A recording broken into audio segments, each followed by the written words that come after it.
Good afternoon, everyone. Yes, my name is Alex Reyes, and I have the distinct honor of serving as Chief of Staff and Senior Counsel for the Civil Rights Division, and it is my honor and pleasure to serve as your MC this afternoon for our commemorative program honoring the civil rights legacy of Dr. Martin Luther King Jr. Thank you for joining us. Before we begin, I want to welcome and thank Department of Justice leadership for joining us today. Thank you for our federal agency partners who are in attendance, and thank you to the civil rights leaders and community who join us today and who over the years have been steadfast partners and stakeholders. Also, thank you to members of Congress who are in attendance as well. In addition to honoring the legacy of Dr. King, we also gather to bid farewell to someone who's been a model of steadfastness and dedication to civil rights, a leader, a mentor, and a beacon of hope for many, Assistant Attorney General Kristen Clarke.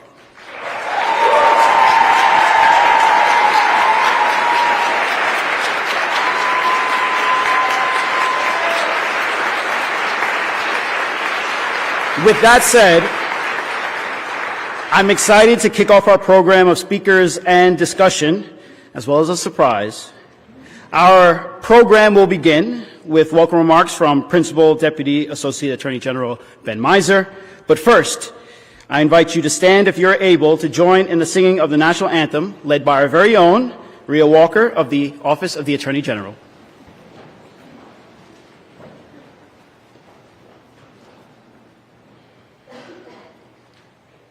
Oh, say, can you see by the dawn's early light what so proudly we hailed at the twilight's last gleaming, whose broad stripes and bright stars through the perilous fight o'er the ramparts we watched were so gallantly streaming, and the rocket's red glare, the bombs bursting in air, gave proof through the night that our flag was still there. Oh, say does that star-spangled banner yet wave o'er the land of the free and the home of the brave?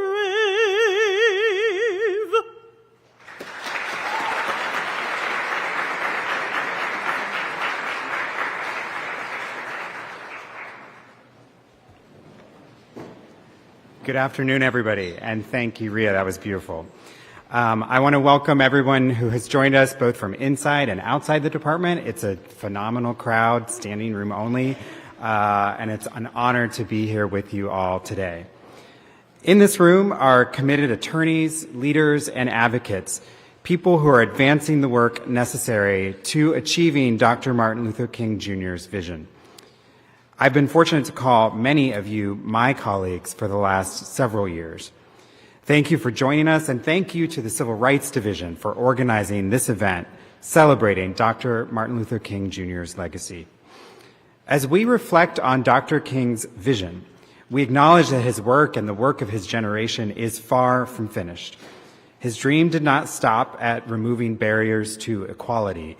He envisioned a society where all people enjoyed the benefits of equality and flourished together. His dream has inspired the Civil Rights Division for decades, and his words remain a guiding light.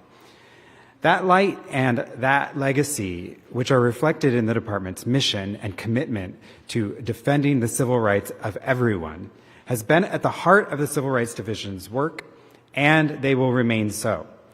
They will remain so because the mission of the department and the mission of the Civil Rights Division is to enforce the law in ways that safeguard the rights of everyone, especially those who have not enjoyed or do not now enjoy the full benefits of American democracy. The division has long been a rock in the fight for justice and equality. Anchored by its dedicated career professionals, it has remained steadfast in its pursuit of its mission, and it will keep doing so. The pace of the work and the progress I have seen the division make have been nothing short of astounding. Let's take hate crimes as just one example. We have charged more than 150 defendants with hate crimes over the last 4 years.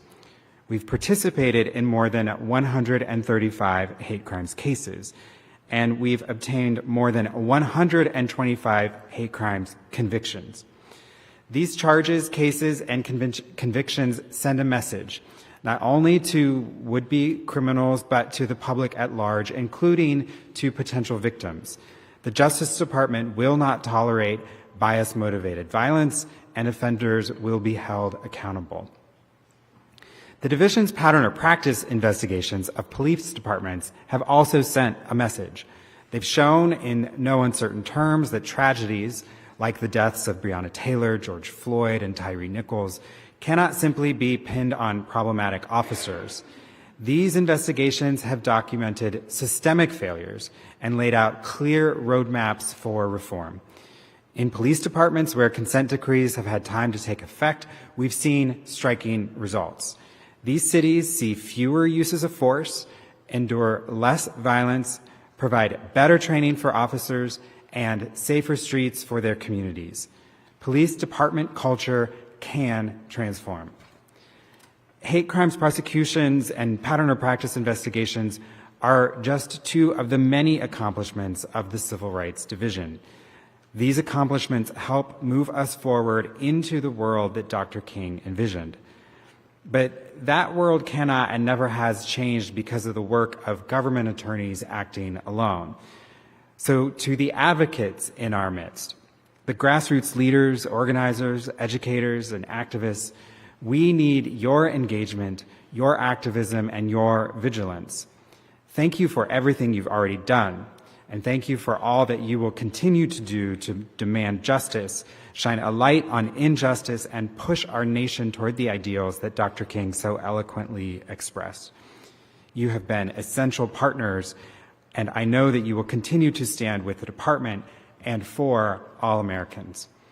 Finally, before I close, I want to take a minute to express my gratitude to Assistant Attorney General Kristen Clarke for her steadfast leadership of the Civil Rights Division, which under her direction has done so much to advance equality for so many. Kristen, I've deeply appreciated our partnership and your tireless work. As we honor Dr. King's legacy today, let us also remember another important lesson that he taught us, that as we work to realize our shared vision, the path we take will not always be linear. We will experience setbacks. But of course, Dr. King was no stranger to setbacks. As he once said, we must accept finite disappointment, but never lose infinite hope. May we take those words to heart and continue to work toward his vision. Thank you very much.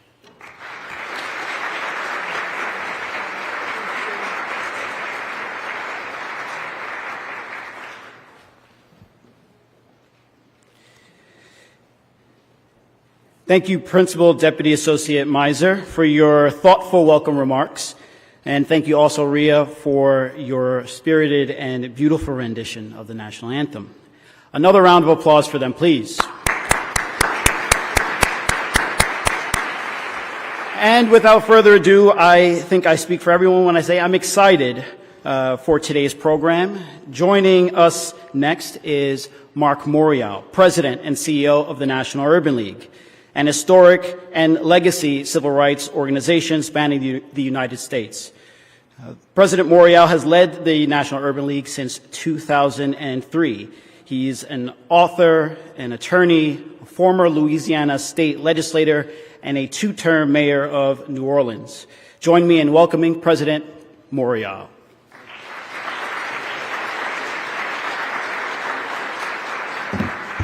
Thank you. First of all, good afternoon. To General Garland, I know he's not here, but we are in his house. To Assistant Attorney General Clarke, the leadership team here at the Department of Justice, the frontline lawyers and support staff here at the department, particularly in the Civil Rights Division, let me just say thank you, thank you, thank you.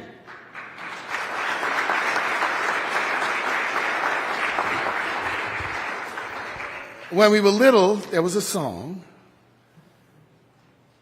that my beloved mother would sing or play, and it went like this: all I want for Christmas is my 2 front teeth. All we wanted 4 years ago was a Justice Department and a Civil Rights Division and a leader who would enforce the law. The Civil Rights Division,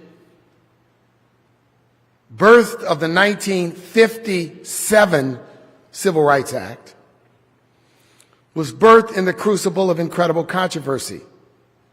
3 years after Brown versus Board, in the shadow of the Little Rock 9, against the longest filibuster in American history by Strom Thurmond, President Johnson navigated what was, at that point, a bit of a watered-down bill through the Congress. And if you read Johnson's book, Master of the Senate, by Robert Caro, it talks about the ins and the outs of the passage of that bill. The first civil rights bill passed in the United States since the 1875 Civil Rights Act.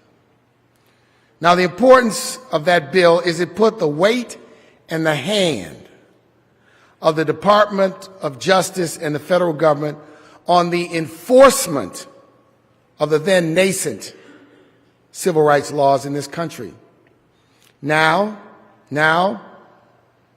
in 2025, nearly 70 years later, the work of Kristen Clarke and this team at the Justice Department stand as a testament to what happens when good law is enforced by competent, qualified, passionate, serious lawyers. Serious lawyers. And all we ever asked for was to enforce the law. Why? Because as we look back in history, those laws were not birthed from think tanks. Those laws were not birthed from simply academic exercises. Those laws were birthed from sweat and toil and marches and sit-ins and political recriminations, accusations, and passion. Those laws represent the sweat, the blood, and the tears of the generations that came before us. And this Civil Rights Division understood not a choice, but an obligation to enforce those laws and make them real. Whether it was in policing or voting, Kristen Clarke and this Civil Rights Division never flinched.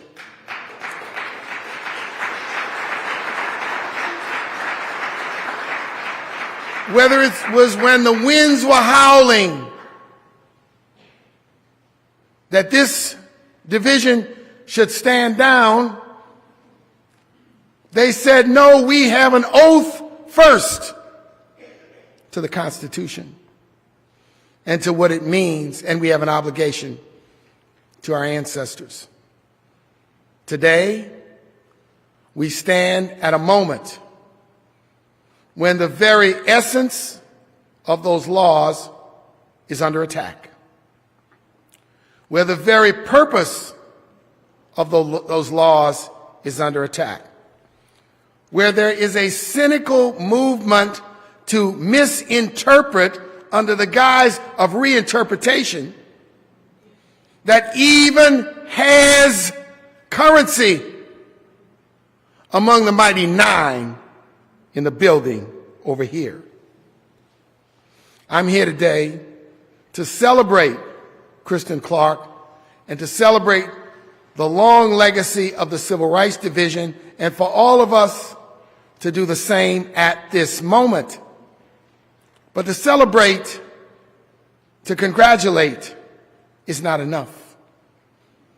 What is necessary is a reaffirmation of what this division and what the laws it is tasked with enforcing represent and mean, not just for history, but for the future of this nation, for the 21st century America, for America standing in the world as a citadel of democracy which respects and is not afraid of the concept of racial justice and gender justice, and yes, no tolerance for hate anywhere against anybody. This is where we are. We also are here at a moment when we celebrate the 96th birthday of Dr. Martin Luther King. And what is missing in many of the interpretations of history is the symphonic and harmonic relationship between protest and litigation, between protest and advocacy.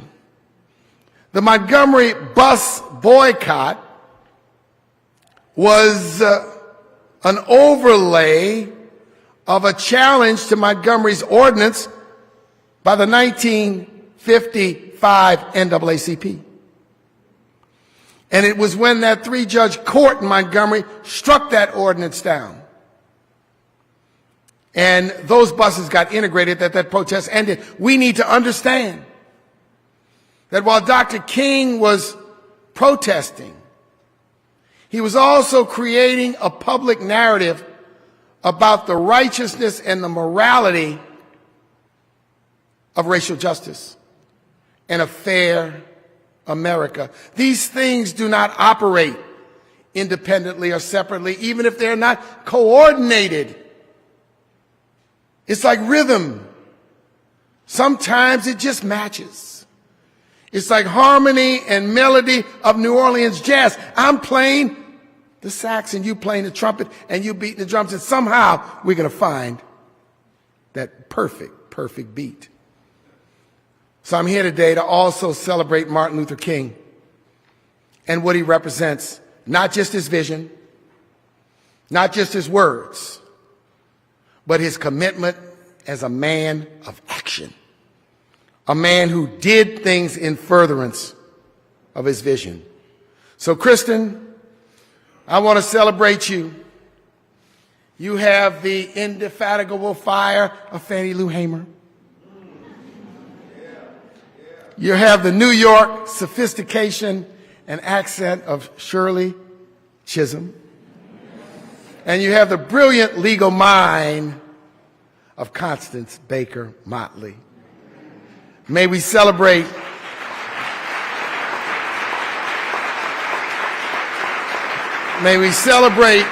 your work and your commitment for a job well done. But let us commit that this is not an end. Let us commit that it is just a punctuation mark, and the next sentence, the next paragraph, and the next chapter begins today. God bless all of you who have been part of this work. All of us in the civil rights community celebrate it and join with it, and we are going to continue to be the wind beneath your wings here at the Justice Department as you fight ahead. Thank you very much.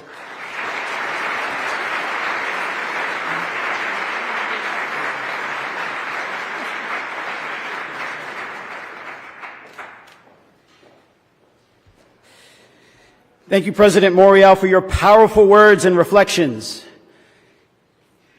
In 1963, Dr. King published Strength to Love, a collection of sermons representing an important and reflective stage of his life's work.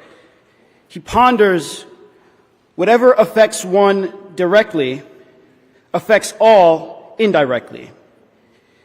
I can never be what I ought to be until you are who you ought to be. This is the interrelated structure of reality. There, Dr. King urged unity and mutuality within the movement. The year 1963, of course, was a pivotal one, including the Birmingham campaign, King's arrest, which led to the letter from Birmingham jail, and the 1963 March on Washington for Jobs and Freedom. 1963 is a year that embodies the power of strong coalition partnerships. In our next segment, we will reflect on the importance of interconnectedness. Now I welcome to the stage three powerful leaders across the civil rights landscape, fighting for justice, fairness, inclusion every day. First, Maya Berry, Executive Director of the Arab American Institute. Next, Jill Collin Jefferson, Founder and President of Julian. And Maria Town, President of the American Association of People with Disabilities. These three leaders will participate in a moderated discussion about partnership and leadership alongside Assistant Attorney General Kristen Clarke.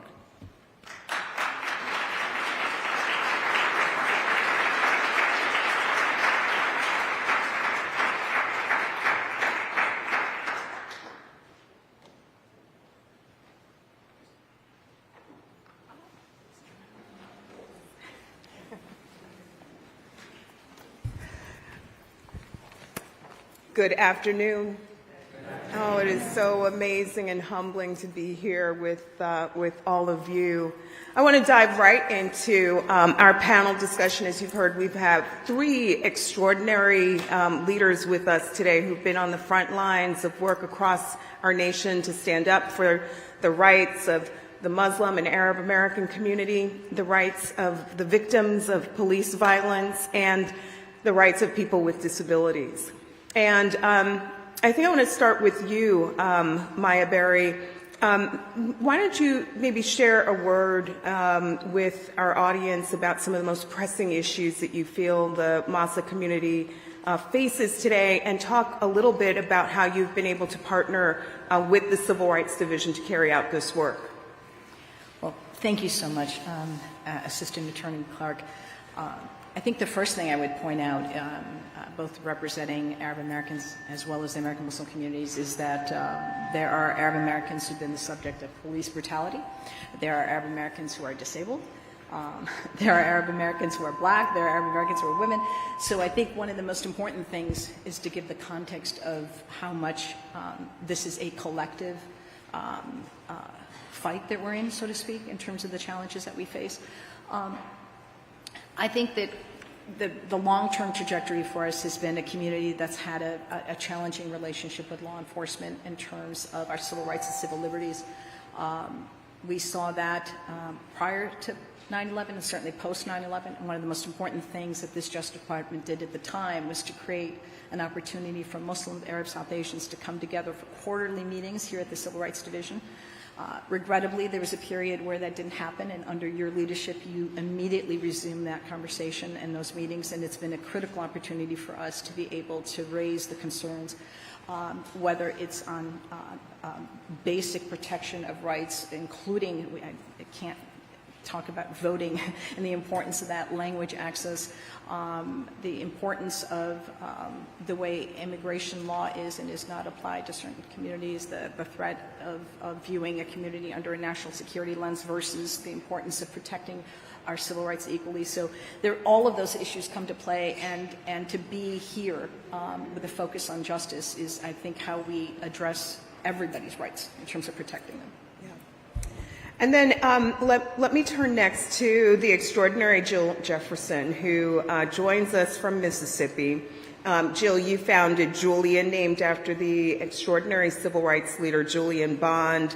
Your organization attacks discrimination in all forms, using every tool in the toolbox, from advocacy to technology solutions. And you have used Southern-based organizing in a really remarkable way to help create trust with residents, especially in small rural areas in your state.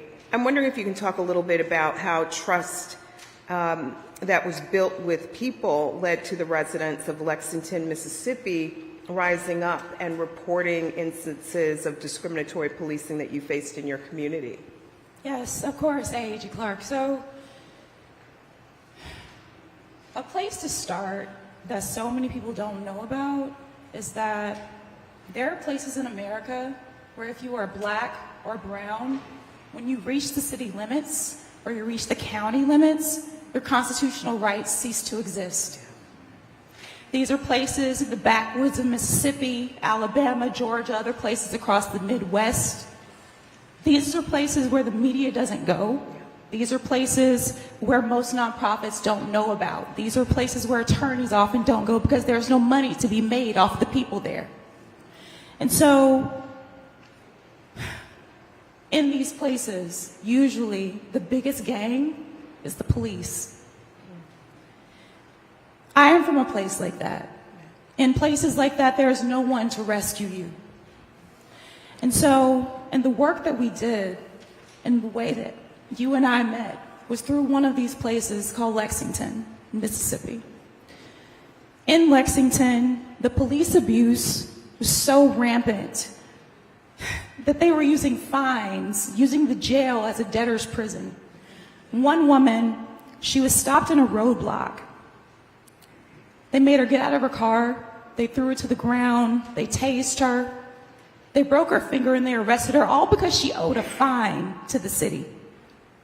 Another woman was pregnant. The chief of police purposely stuck his foot out in front of her and made her fall on her belly, and she suffered a miscarriage later that night.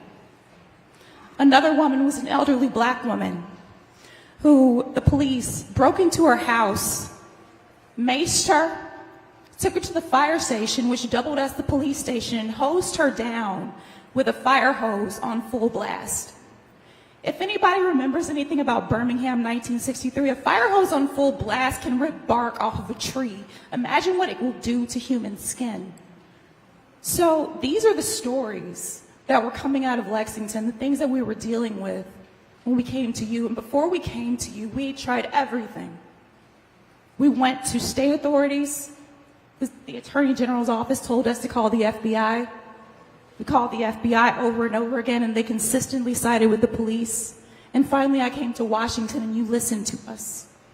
You listened to what this community had to say. And in this, we partnered together when we got these stories from this community, embedding ourselves in the community, listening to what people have to say.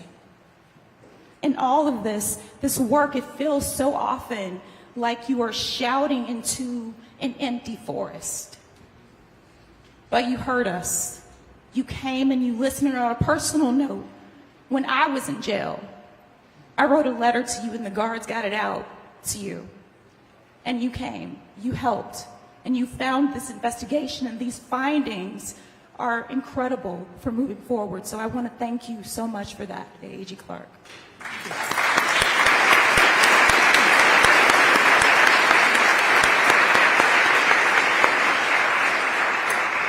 And I thank you for your courage and your work. I know that it has not been easy. And your voice and your advocacy prompted the extraordinary career attorneys of the Civil Rights Division to open a 2-year investigation into the police department. We found exactly what you told us, that fines and fees are imposed on poor people, mostly black, who cannot pay those fees, that there are illegal arrests, brutal and unnecessary force, people who are punished for their poverty. You talked a little bit about the findings. I'm wondering if you can talk a little bit about how you anticipate the department's work being helpful in your own work and advocacy to push for reform in Lexington and beyond? Of course, of course. So, first off, you all investigated the smallest police department in the history of DOJ. You looked at the places where other people do not look. And what you have given us with this findings report is a blueprint that we can use to replicate this across small towns and rural areas in the United States. The thing about Lexington, the beautiful thing about this findings report, as you have noted, is that over 50% of the police forces in America look like Lexington's, with 10 officers or less. They face so many of the same issues. We can take this model that we have used in Lexington and we can replicate it.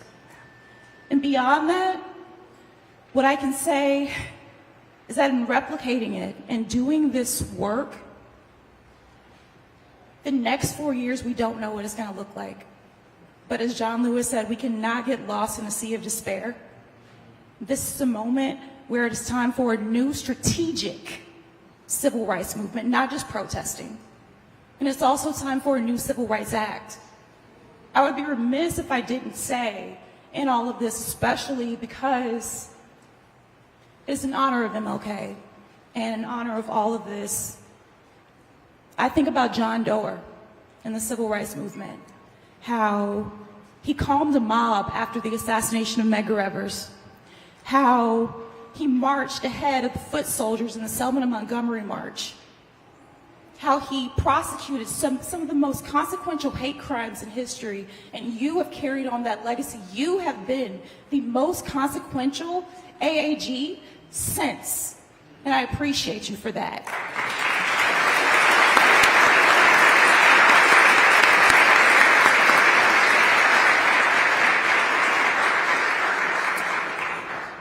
I want to turn, thank you so much, Jill.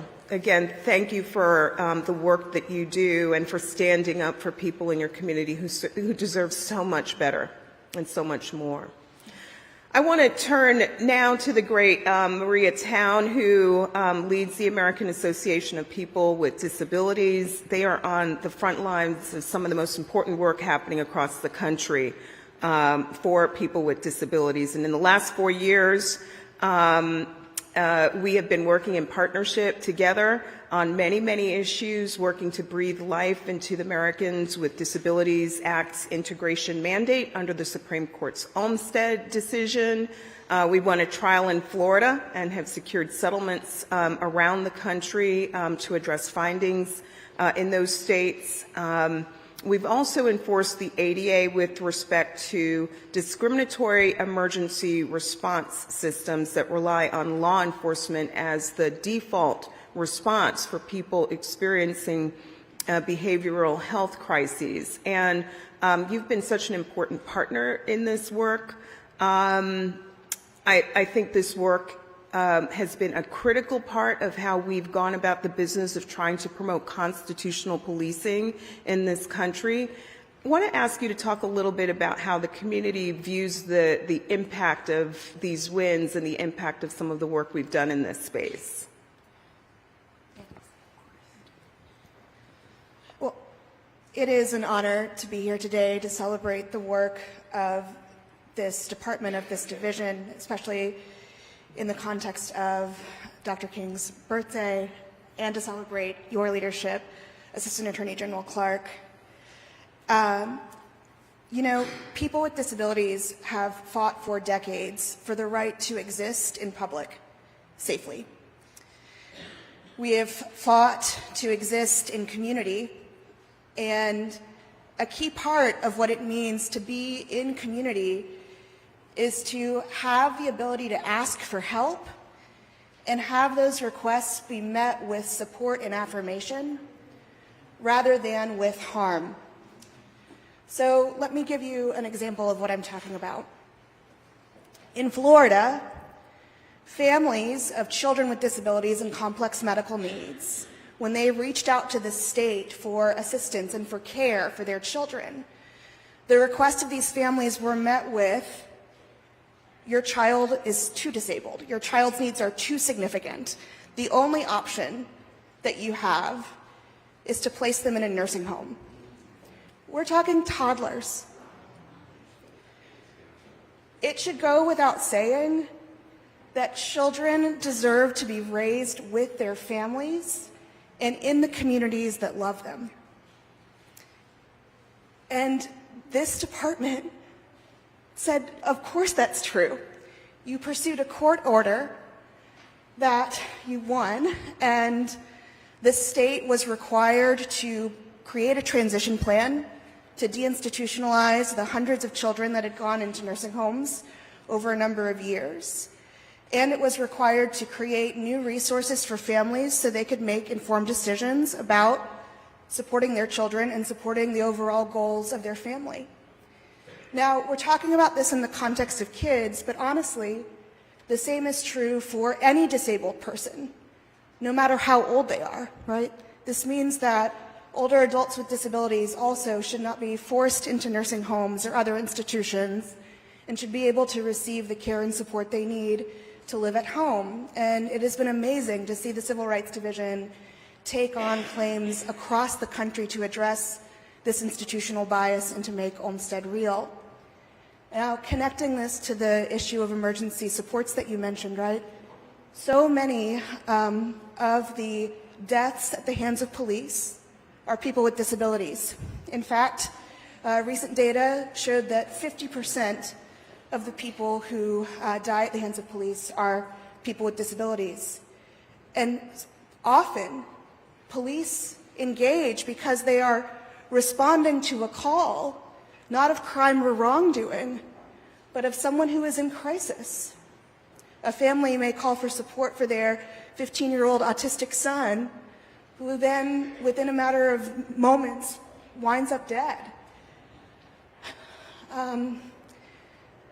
It was incredible for me to hear you know yourself that police were not only an inadequate response to mental health crisis, but also unsafe, noting that people should, if they call 911 in response to a heart attack, they get an ambulance.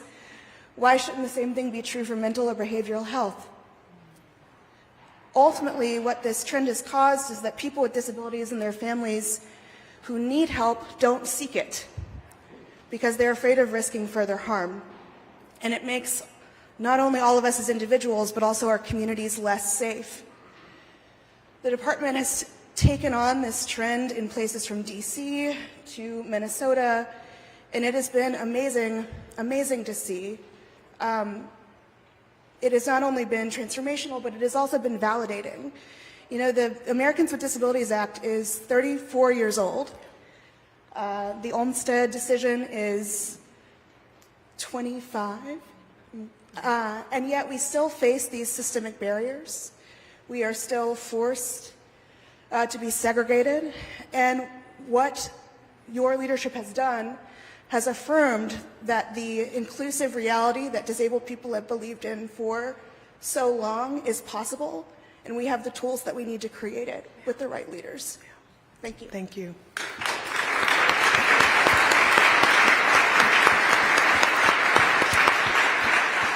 And I just want to acknowledge the leadership of Jennifer Mathis and Rebecca Bond, who have interfaced with the community and helped to really break some new ground that hopefully will help to save lives in the road ahead. Maya, I want to come back to you. We've been talking about the need for responsive policing, but let me pivot now to talk a little bit about hate crimes, because we've most certainly seen a surge in the reports of hate crimes and impacting the Arab community, also the Asian American community, the Black American community, and more. Wondering if you can talk a little bit about your work to build more responsive policing and how that can lead to more effective prosecution of hate crimes in the road ahead. Yeah, regrettably, the surge in hate. I'll elevate this. Regrettably, the surge in hate that we've seen is targeted all communities, as you all know too well here in this building. And one of the barriers to improving hate crime reporting really is the relationship of those communities to local law enforcement. And I think when you hear stories like this from my colleagues, one of the most important things is that this Justice Department not only named those issues, but tackled those issues so that communities can begin to improve their relationships. I think the first would be the idea that, well, the importance of the Attorney General identifying hate crime as a level 1 threat for the FBI as early as 2021. Prioritizing our country's response to hate was pivotal across the board. It was certainly the individual FBI offices, but it was the U.S. Attorney's offices, it was the Communities Against Hate program. There are many things that this department did to make sure that we understood hate crime is not something that it would tolerate, and the figures of charges and prosecutions bear that out. But I think the other piece of it that's important is to improve individual communities' ability to report hate. Something as important as creating a law enforcement accountability database so that the department understanding there are issues there will give signals to local communities that they see the problem, there are remedies in place, and we will do what we can to overcome those barriers. So there's many things that need to be done, including getting to the point of mandatory hate crime reporting. The transition to NIBRS has been very significant. So there's a lot there, but the improvement of communities trusting their government as one responsive to those needs, and the idea that, I mean, it gets said a lot here, but I'll say it, protect and serve is equally applied to everyone. Yeah. So as we close out this discussion, I want to ask each of you to maybe take a moment to just reflect on Dr. King's legacy and the work that each of you are engaged in your communities. It truly is a beacon of hope for all, but talk a little bit about where you see the work going in the road ahead. And Maria, why don't we start with you? So this is probably going to sound very technical, but I want to shout out one of the most significant things that I think has happened during this administration, which is standards for website accessibility. How many of you can honestly say in the past 24 hours that you have not used a website or app? No one. I'm a DC resident, and I recently learned that DC got its first website in 1996, almost 30 years ago. And we just got regulatory standards for website accessibility for states and local governments in spring of 2024. So really, that does deserve a round of applause.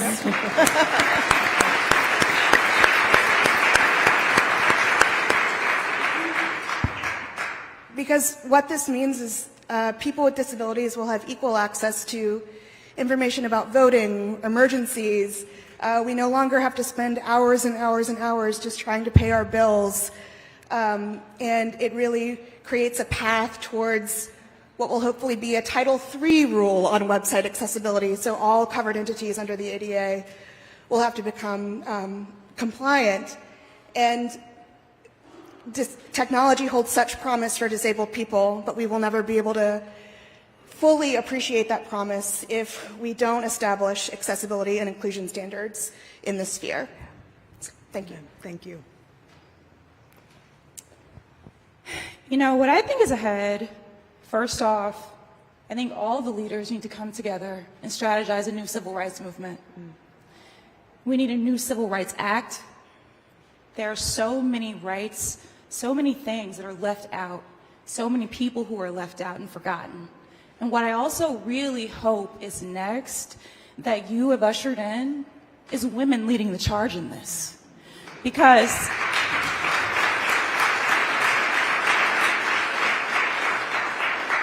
as we know, during the civil rights movement, things were not perfect. Women had to take a back seat.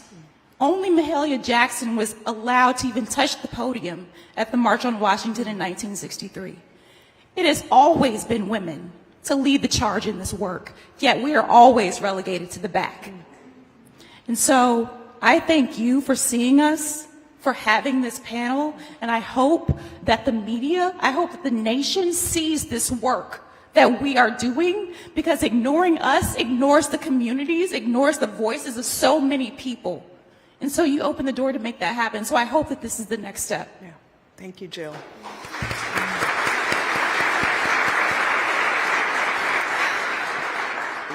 What an incredible honor to just be here with all of you. So let's start with that.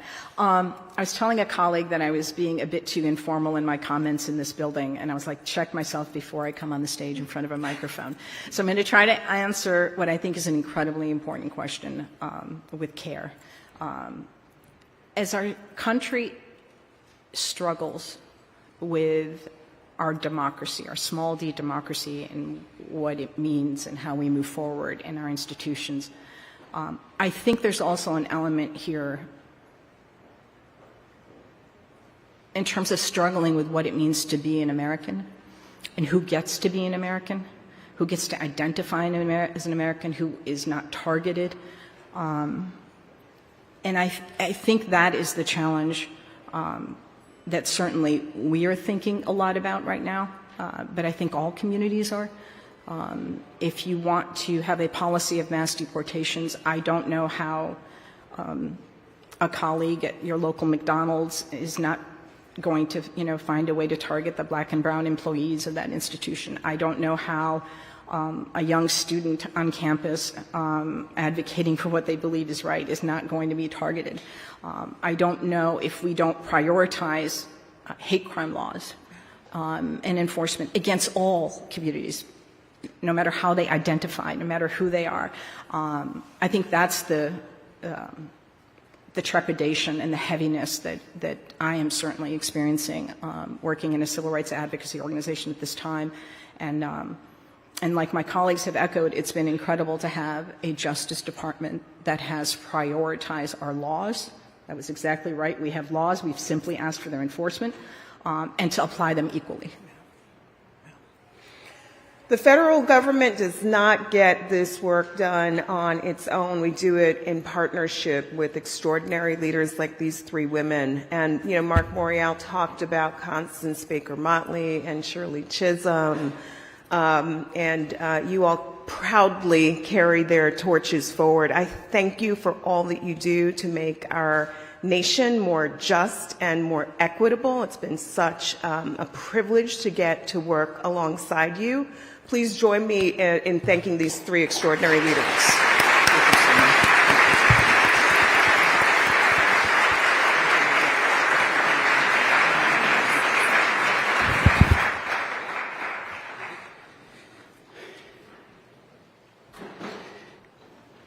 Thank you. Now continuing this message of interconnectedness and partnership, I'm going to call up our next three speakers all at once. And these speakers are special. They're three senior officials in federal government. First is Aaron Kiak, Deputy Special Envoy to monitor and combat anti-Semitism at the U.S. Department of State, speaking on behalf of Ambassador Deborah Lipstadt, an historian, academic, and author who was confirmed by the U.S. Senate in 2022 to serve as Special Envoy to advance U.S. foreign policy to counter anti-Semitism around the world. Next, I will call Catherine Lehman, Assistant Secretary for Civil Rights at the U.S. Department of Education, who has served in this role twice. She was first confirmed by the U.S. Senate in 2013 and again in 2021. Between these appointments, from 2016 to 2021, she chaired the U.S. Commission on Civil Rights and served as Legal Affairs Secretary to the Governor of California from 2019 to 2021. And finally, Director Rohit Chopra, who joins us from the Consumer Financial Protection Bureau, a unit charged with protecting families and businesses from illegal practices, ensuring fairness, transparency, and competitiveness in the market for consumer financial products and services. Prior to this role, Director Chopra was confirmed by the U.S. Senate as a commissioner on the Federal Trade Commission in 2018. I welcome you to the stage, and first to the podium is Aaron Kiak.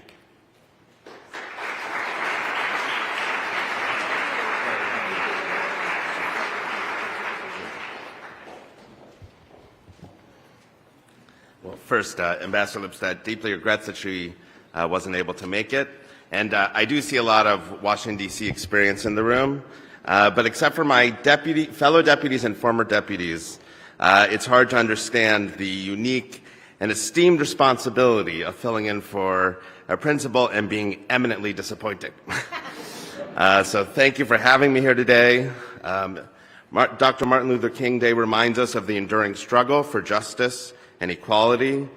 His unwavering commitment to justice and equality paved the way for civil rights efforts, as we've been hearing, and he held true to the creed that injustice anywhere is a threat to justice everywhere, as a guiding principle in countering all forms of hate, of course, including anti-Semitism. His legacy has influenced national efforts to combat hate, and that also helped inform our administration's first ever national strategy to combat anti-Semitism. It's a strategy that includes 100 concrete actions for government agencies and civil society, embodying the values Dr. King championed of taking action to counter societal hatred.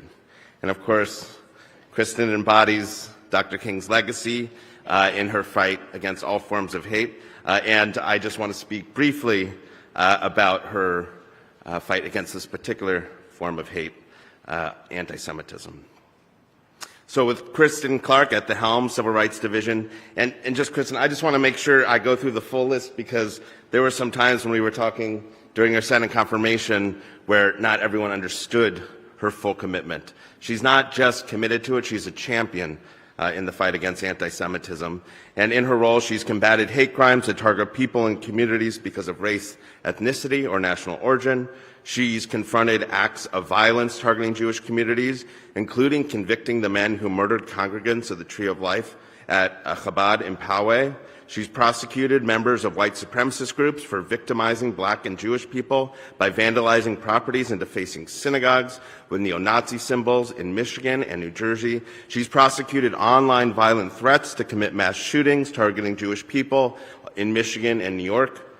The Civil Rights Division has also vigorously protected religious land use rights by enforcing laws that prevent religious discrimination in schools, housing, places of public accommodation, prisons, and workplaces.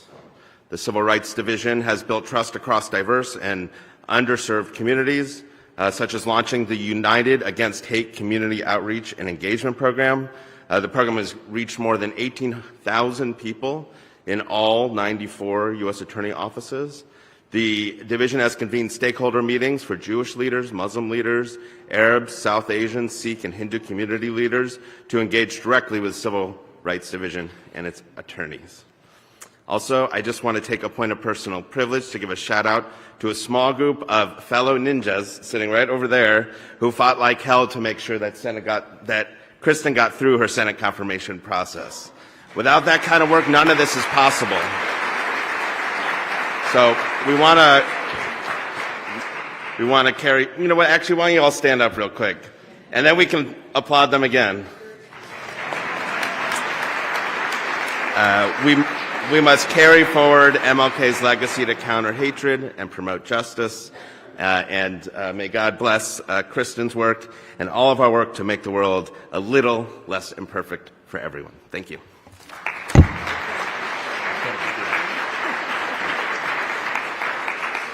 And let me just take a moment. The work we do in the Civil Rights Division is made possible because of the laws that Congress passes, the federal civil rights laws that we use to do our work each and every day.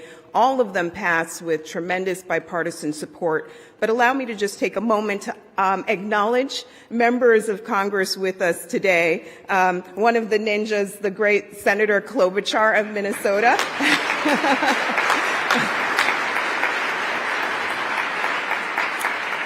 House Member Mary Gay Scanlon of Pennsylvania, and former Senator Doug Jones of Alabama.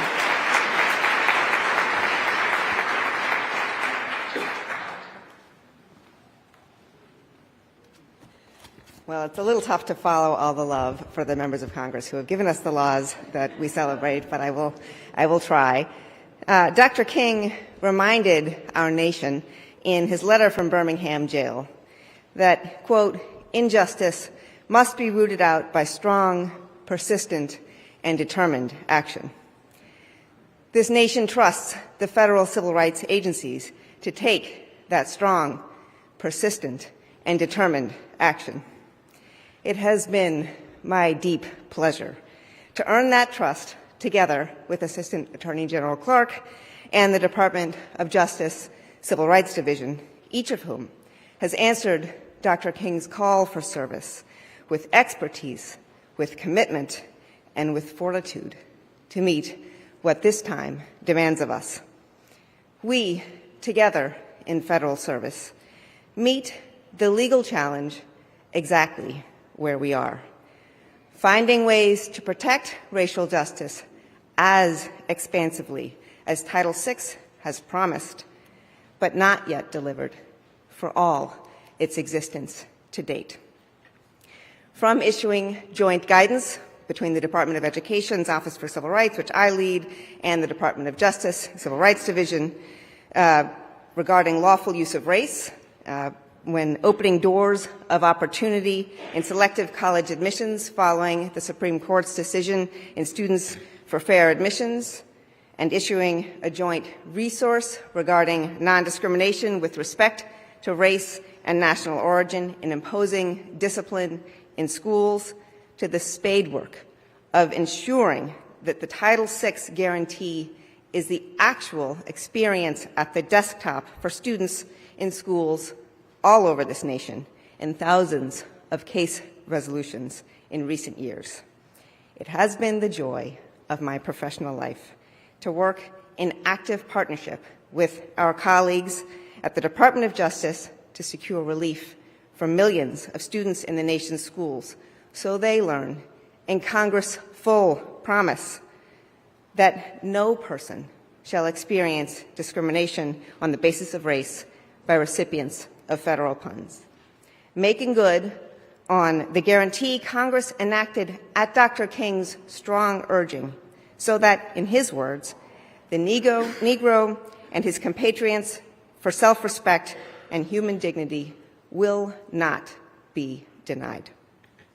I know in this week alone that we at the Office for Civil Rights at the Department of Education continue, and the Department of Justice continues, to negotiate needed change in the nation's schools to fulfill the federal guarantee against race discrimination, including with respect to Black girls who experience harsher and more severe discipline in a school than their non-Black peers, and with respect to race and national origin-based harassment that impedes access to learning for Black students and Jewish students and Arab students, among so many others.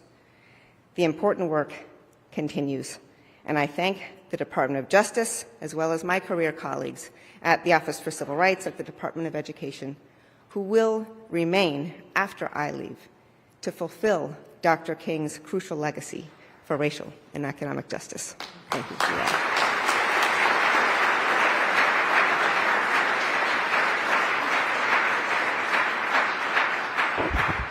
Good afternoon, everybody.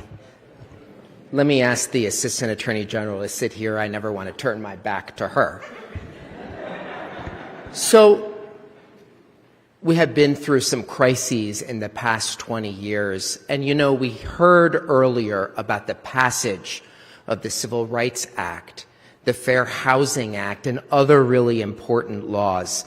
And you know, every year we got a little bit of improvement in shrinking that racial wealth gap and other disparities. But in 2008, a subprime mortgage crisis actually wiped away all of those gains. Trillions of dollars disappearing, overwhelmingly falling in neighborhoods that were the same exact ones where those red lines were drawn. And one of the things that we always have to remember about civil rights is it's about power and who has power and who doesn't. And whether we like it or not, in our country, money is inextricably linked to power. We have a system that we call the American dream. And we heard on the last panel from Maya, what does it mean now to be an American, and who is that dream for? So when we think about people's economic lives, the bare ability to put a roof over their head, to feed their family, we do not want it to be tainted by the pickpocket of discrimination. So one of the things that the Assistant Attorney General made crystal clear is that civil rights enforcement is not just the purview of the Department of Justice. It is the purview of every single agency in our federal government. And that really means that agencies like mine, the CFPB, we have to use our tools and our weaponry together to prosecute those crimes. And I'm really proud to say that under Assistant Attorney General Clarke, we have once again prosecuted modern-day redlining. Redlining drains the wealth from too many neighborhoods, and really, we cannot live in a fictional life where we think that that is part of the past. And one of our other goals was to think about the future. And there is something that we also focused on. It's called digital redlining. That's the use of algorithms and artificial intelligence to make predictions about people that have huge impacts on their lives. Algorithms can make determinations on whether you get that apartment, whether you get that loan, or even whether you're considered for that job application. And all of this technology is not something that can escape our law. There is no special technology or fancy exemption in our nation's civil rights laws. So just as Mayor Morial said, this is not a time when something is ending. It is a time where we keep going. We keep forging ahead on what we need to do, and we use moments like this to redouble our commitment to it. Let me just share one story of our first ever redlining action against a non-bank mortgage company. These were the ones that really creeped up in the years before the financial crisis. The Assistant AG and myself, as well as state attorneys general from Pennsylvania, New Jersey, and Delaware, went to West Philadelphia, the places and the neighborhoods near fancy Ivy League schools, big, powerful hospitals, and we found a consistent pattern of redlining by a company owned by the Berkshire Hathaway conglomerate. We prosecuted them, and now, today, those residents, not just in West Philadelphia, but in Wilmington and Camden, have new opportunities to actually access some housing. We have to remember that the housing crisis we face today is also a civil rights crisis too, and it means that we must continue to do more. And afterward, the Assistant AG and I took a train back to Washington, and we made sure that no matter if the two of us were in our chairs or not, we are never going to let people stop fighting for making sure that people can get a loan and that people can have the dream of homeownership. So I want to thank the Assistant Attorney General for all that she has done to make sure each and every one of us is living up to our responsibilities to discharge our duties to the Constitution for everybody. So thank you so much.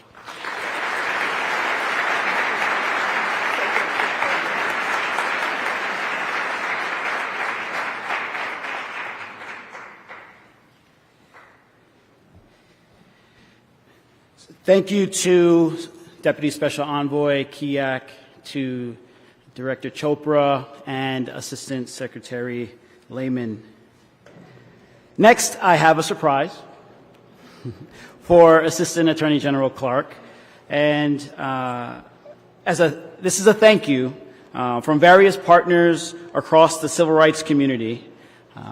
What you'll see is a video montage about the legacy of Dr. Martin Luther King and the contributions that you made to his legacy of civil rights.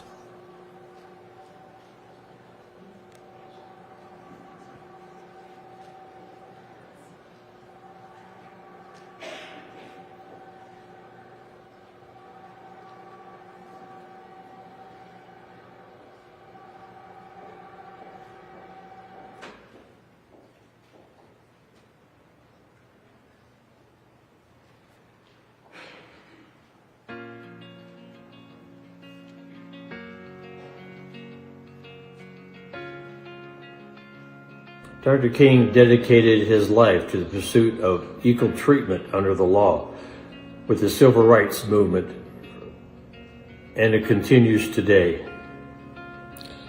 His quote, his very famous quote, "The arc of the moral universe is long but extends towards justice." We have certainly seen that in Kristen and her work with her team in pursuing hate crime prosecution, dedication, reporting, and investigation, training as well. It's been really remarkable to have Kristen in her place. We look forward to seeing what her next adventure will be. Thank you so much, Kristen, for all your support and everything that you do to protect America, its citizens, its visitors, and everybody who wants to be in America. Thank you, and thank you for including us in this remarkable day. Greetings. I'm Dr. Leona Tate, founder and executive director of the Leona Tate Foundation for Change Incorporated and the TEP Center in New Orleans. As I reflect on Dr. Martin Luther King's legacy, I think about how his fight for civil rights directly influenced the trajectory of my life. Here in New Orleans on November 14, 1960, my parents made a difficult decision to place me at the forefront of a battle for equal education. My parents allowed Dr. King's example in fighting for the inclusion of all people. Now more than ever before, his legacy is a constant reminder that we all must continue to work towards a more positive and peaceful world. The struggle is not over, and Assistant Attorney General Kristen Clarke took up the mantle in the fight for equity and justice early in her career. Under her leadership, the Civil Rights Division of the Department of Justice has continued to protect the rights of individuals and communities that are often left out of the narrative. AAG Clarke, thank you for your service and for your support in the work that the Leona Tate Foundation is doing in preserving the history for school desegregation and continuing the fight for equity in education. Hello, Madam Clarke. This is Tori Prevost, and this is my mother. How you do, dear? This is Dorothy Prevost. And we are the family of Tessie Prevost. As you know, Tessie Prevost was one of the 4 little girls who desegregated public schools in the Deep South in 1960, also known as the New Orleans 4.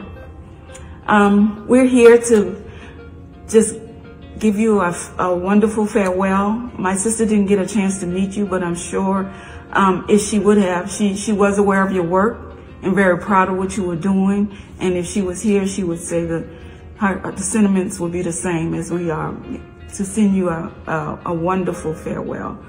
Martin Luther King's legacy changed the trajectory for Black people. It changed the world. He changed the world, actually. He gave Black people the permission to believe that this is our country too, that we were not second-class citizens. We have rights and privileges, and we should fight for those rights and privileges just like any other citizen. And the work that you have done to carry out his legacy has been tremendous. We are so proud of you. He opened doors for people like you, like my sister, like my parents, and he just made us believe that we can fight. We have to fight. We have to keep up the good fight. And we know that in your next endeavor, you will continue to fight. And we look forward to see what you will be doing in your future. We just want to say farewell and thank you for everything you've done. And this is Dorothy Prevost, Tori and Tessie's mother, and we're praying for you and just keep up the good work. Okay. And may God bless you. Farewell, my dear. Hi, I'm Reverend Al Sharpton, President of National Action Network. I joined the Civil Rights Movement in Brooklyn, New York when I was 12 years old, the year Dr. Martin Luther King was killed. And through these decades of work, I've never seen anyone more committed, more consistent, and more productive than Kristen Clarke. I watched her work in the state of New York and when she went to the Justice Department, and the kind of work, the kind of cases, the volume of stuff she managed, got done, and pushed through is in of itself historic. This country is a better place because Kristen Clarke was in the Justice Department. Families got justice, but more important, society knew that they would be held accountable. One of the things that I thank God for is He gave us a Kristen Clarke, because all of the marching and the rallying outside can only be validated and achieve change if you have a Kristen Clarke on the inside. God bless her, and God, we thank you for giving her to us. Kristen, congratulations on an amazing tenure as Associate Attorney General.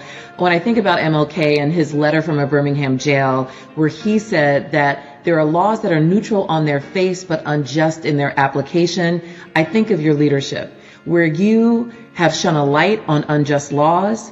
You have challenged and prosecuted the unjust application of neutral laws.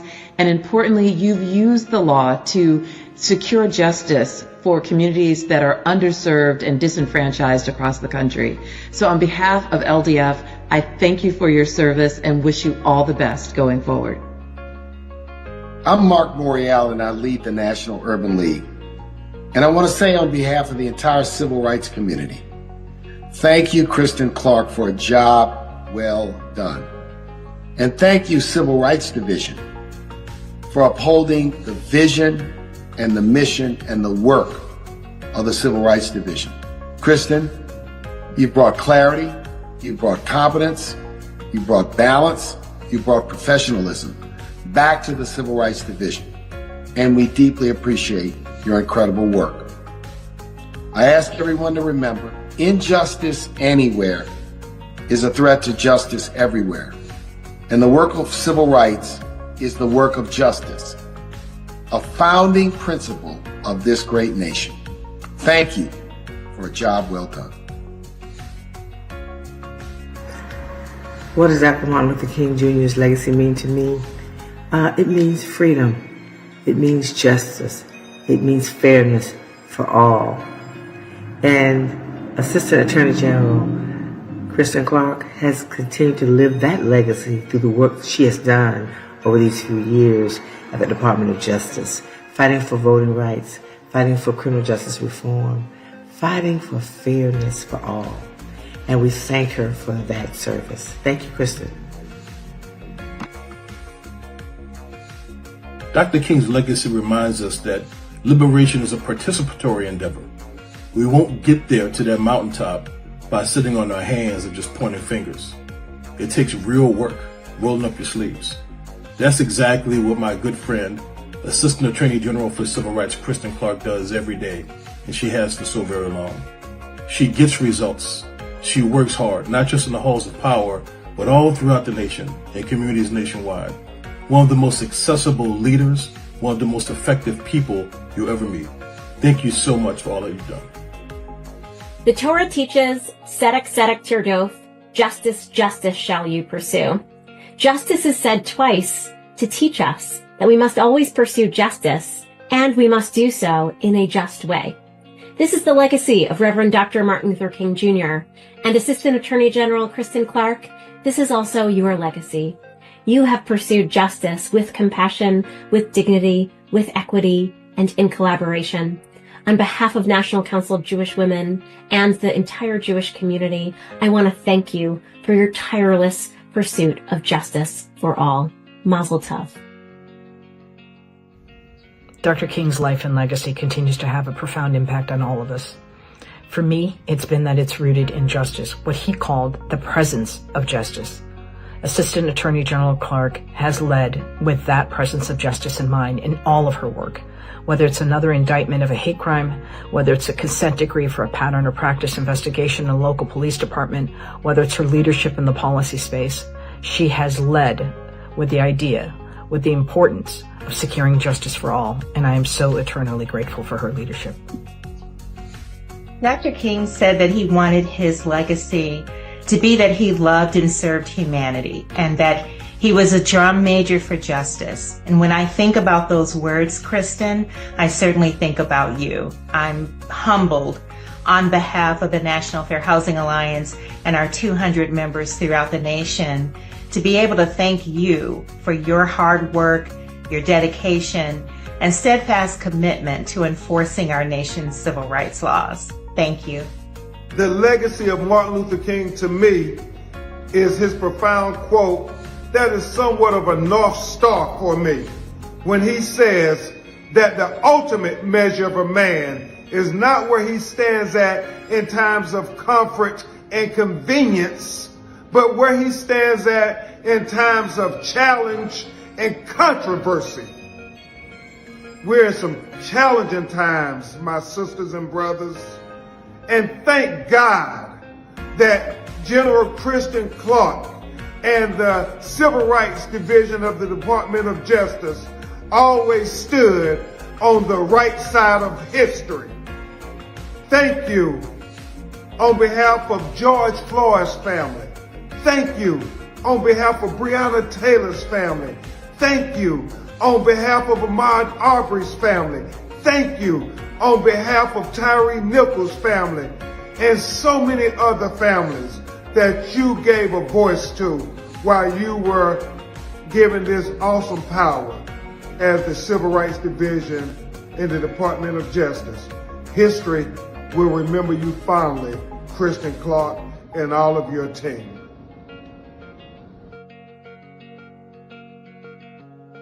Hello there.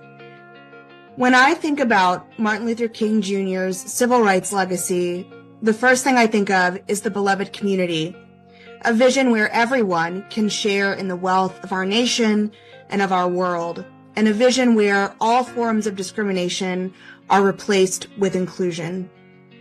The beloved community was not a utopian ideal for Dr. King. It was a realistic, achievable goal, and Assistant Attorney General Clarke's work has made the possibility of a beloved community a reality for so many people with disabilities.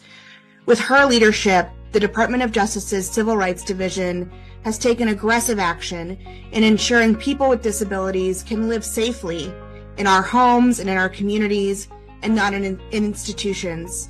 And she has ensured that when disabled people are in community, we can contribute meaningfully to our country's larger civic body by making voting, employment, and mental health services more inclusive and accessible. Thank you, Assistant Attorney General Clarke. I bring greetings on behalf of the National Organization of Black Law Enforcement Executives, NOBLE. My name is Dwayne Crawford, and I'm Executive Director. When I think of Dr. Martin Luther King Jr., what I think about is his commitment to service, his commitment to justice, and his real commitment to America's promise. When I think of the work and dedication by Assistant Attorney General Kristen Clarke, I thank her for ensuring equity and fairness and justice and accountability for all of America's citizens. I want to thank her so much for her hard work and for doing an amazing job, and I wish you Godspeed in your future endeavors. To achieve real justice in this country, passing laws isn't enough. We need active and effective enforcement to make sure states, cities, and towns actually follow those laws. Under the leadership of Assistant Attorney General Kristen Clarke, The Civil Rights Division has worked to uphold Dr. King's vision of a society defined by racial justice and equality. From efforts to preserve access to the ballot box and combat voter suppression, to ensure law enforcement accountability, to prevent abuses in detention facilities and prisons, and to hold individuals and groups accountable for hate-motivated crimes. Kristen Clarke has made the Civil Rights Division an effective partner and vitally important agency. We are grateful for her leadership and vision. She will be missed. Dr. King believed in the intersection of civil rights and economic rights. That's what he was focused on. Too often we don't talk about that. So the work that Kristen Clarke has done with the Department of Justice and the Civil Rights Division has focused on both of those. When you look at the prosecution of cops, when you look at jailers, when you look at folks who committed hate crimes, but also when you look at mortgage lending, when you look at racial discrimination, when it comes to redlining, those things all merge together. And so the last 4 years have been hugely critical.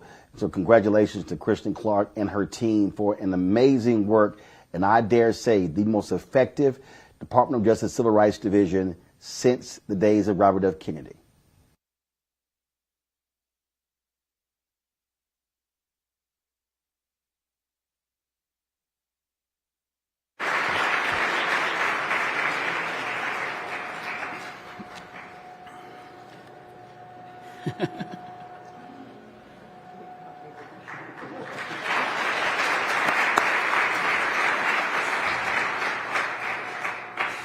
In that video, you heard from civil rights leaders and community members alike, reflecting on the period of civil rights within which we currently sit. The enduring message that I received from that video is that courage and selflessness, even and especially during difficult times, are vitally important. They're important traits that we each can embody when doing our part in pursuit of this work. In 1957, following the Montgomery bus boycott, and as Dr. King's leadership philosophy of love, service, and nonviolence took hold, he delivered a sermon at Dexter Avenue Baptist Church in Montgomery, Alabama. In that sermon, he posits, life's most persistent and urgent question is, what have you done for others? 10 years later, in 1967, at the Southern Christian Leadership Conference's annual convening, Dr. King said that change does not roll in on the wheels of inevitability, but comes through continuous struggle. And so we must straighten our backs and work for freedom. As we pivot towards the end of tonight's program, we will focus on Dr. King's philosophy of leadership, requiring relentless effort. To help us do that, our next speaker will be Attorney Ben Crump. For years, Attorney Crump has represented victims and families specializing in civil rights and catastrophic personal injury cases. And he will be followed by Derek Johnson, President and CEO of the venerable NAACP.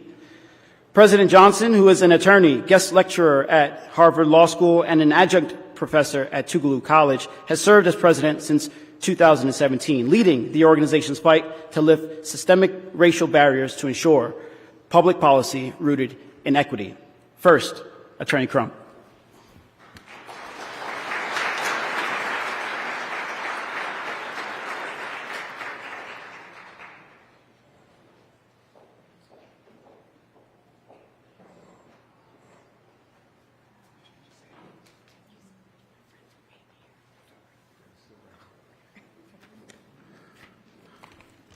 Like the other gentleman, can't have you to my back. I'm very humbled to be here at this great institution, the Department of Justice, but not just because it's an institution, but for what the ideals the institution stands for. This notion of liberty and justice for all. This notion, equal justice under the law. And this notion that my personal hero, Thurgood Marshall, always declared, making the Constitution real for all Americans, whether black, white, or brown. That's why I'm humbled to be here in this institution, the ideals for which it stands.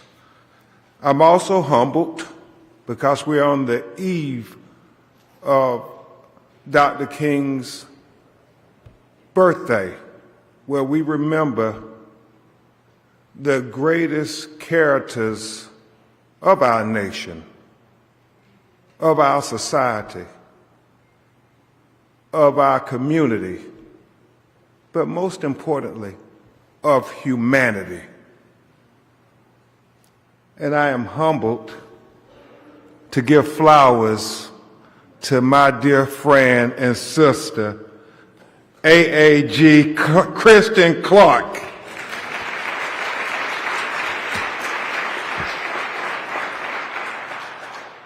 You know, Roland, I have with me a young, brilliant African-American attorney who works with my law firm. She was the chair of the state of California's Reparations Commission, Attorney Camila Moore. And I remember talking to her, Kristen, and, you know, sometimes when you're friends and you don't really completely understand how revered your friends are, Derek, Janaea, you know, many of you out there. But I was taken aback when Camila said, man, Assistant Attorney General Clarke, she's such a historic trailblazer. I mean, you are inspiring so many young people, the next generation of great civil rights lawyers, especially Jill, I would say, inspiring so many young women to be the next great champions of justice. And that's why I'm very humbled when I think about it. I think about Dr. Chavis, and to many of you, when we fight in the civil rights community, we often said, man, I imagine what it would be like if a person who was on the front lines with us doing the grassroots civil rights work became chair of the Civil Rights Division. Can you imagine what we could accomplish?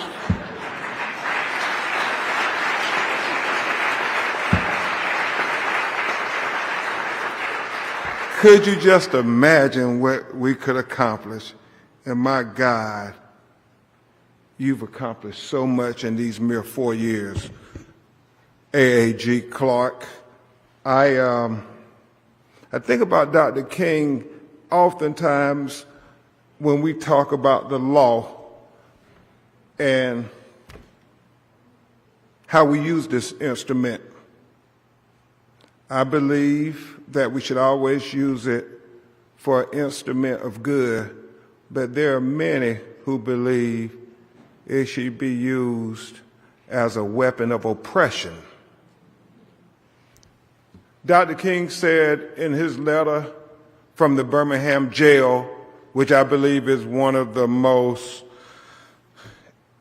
incredible documents ever written in the course of human history, Ryan. In that jail, everybody remembers he said, injustice anywhere is a threat to justice everywhere. However, I submit to you, my brothers and sisters, I think that wasn't the only profound statements that he made in that letter. I submit that the most profound statement he said in that letter was when he talked about just because they tell us it's legal, that don't make it right. He said, we must remember everything Hitler did to the Jews in Germany, they said was legal, but that didn't make it right. He said, we must remember that they said slavery was legal, but that didn't make it right. He said, we must remember they said segregation was legal, but that didn't make it right. And he said, everything they did to that little boy in Money, Mississippi, they said was legal. But Dr. King said, but that doesn't make it right. I thank God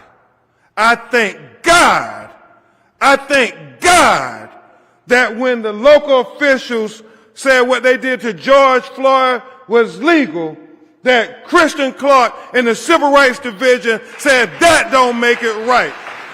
When they said what they did to Breonna Taylor in Louisville, Kentucky was legal, that Kristen Clarke and the Civil Rights Division said, but that don't make it right.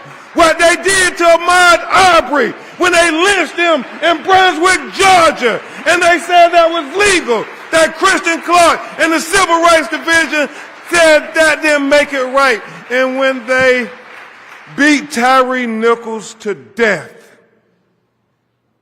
5 black police officers in Memphis, Tennessee,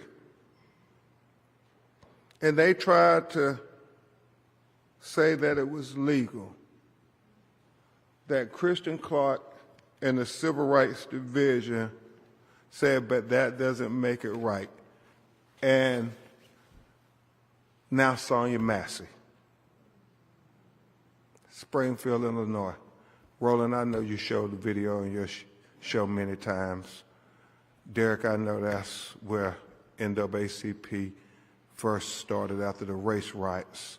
It reminds us that we still have so much work to do. National Fair Housing Center camp, I know we got so much work to do. Kristen Clarke, I said it on many occasions, and I heard some of my colleagues say it. Save Robert Kennedy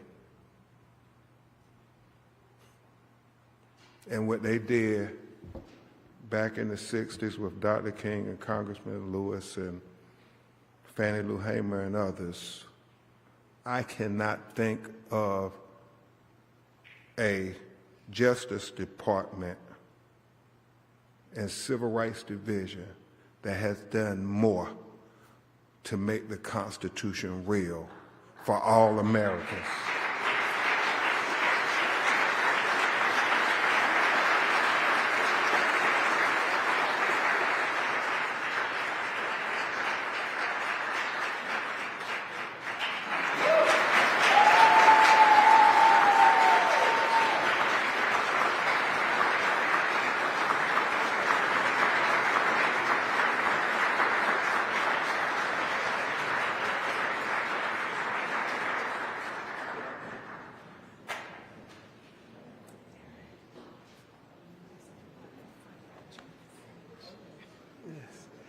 Good afternoon. There was an elder who was explaining to me the definition of character. And he said that character is what you do in the dark when no one is watching. And some people have character while other people are characters.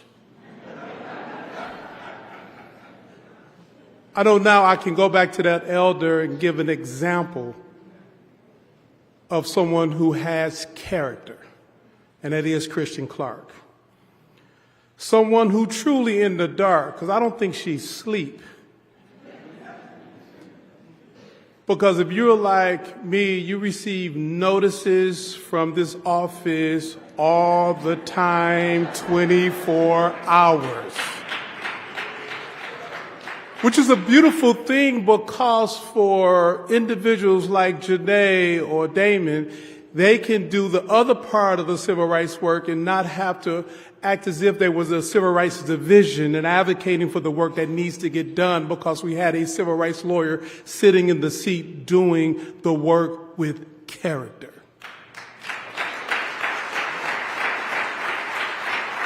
The measurement of people should always be done not based on their ego, but based on their outcomes. The level of integrity, the level of care, the level of concern by which she managed this office is something that during my lifetime is unmatched. In fact, she led with both character, integrity, but I've known her for a while and watched her before I knew her. She have operated with perseverance. Whether as an activist in law school, a lawyer for LDF, for the New York Attorney General's office, at the Lawyers Committee, and now in this seat that she's sitting in, that's over 30 years of perseverance, of doing what was right and just to ensure that all Americans are afforded equal protection under the law. Kristen, thank you. Because I know in this next iteration of your work, it will still be done with character, with integrity, and you will persevere as you work on behalf of many Americans who need your advocacy, your voice, your strategic thinking, and your commitment. And I hope in this next iteration, which I told you on the phone, go make a lot of money now. Because you've been on this side a long time. But wherever you land, I look forward to continue to work with you, to partner with you, and be inspired by all that you have done and that you are still to do. Thank you.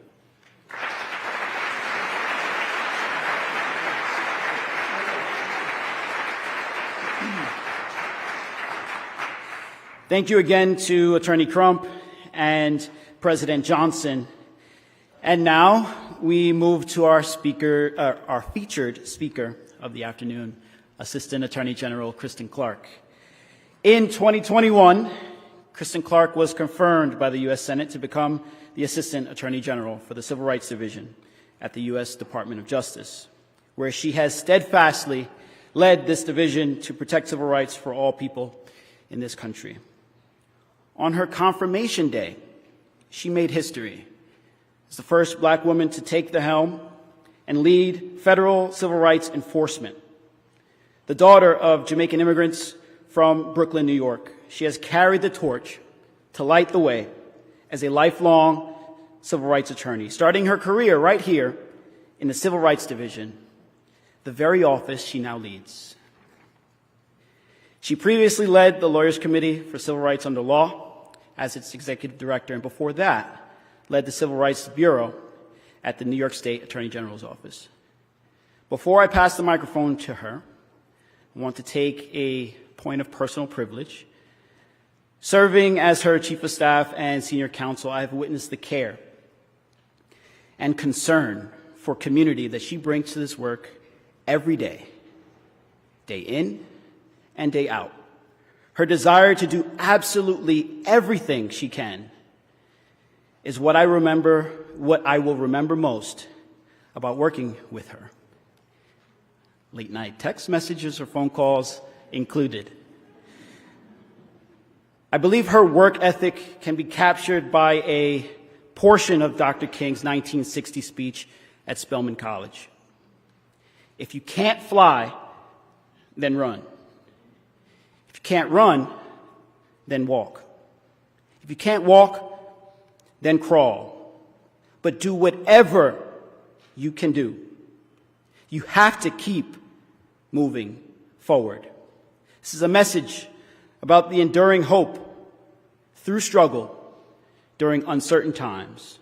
And it is my hope that when we part ways tonight, that we take that message with us to do all that we can every day, just as Kristen Clarke does. I now welcome to the stage Assistant Attorney General for the Civil Rights Division of the U.S. Department of Justice, Kristen Clarke.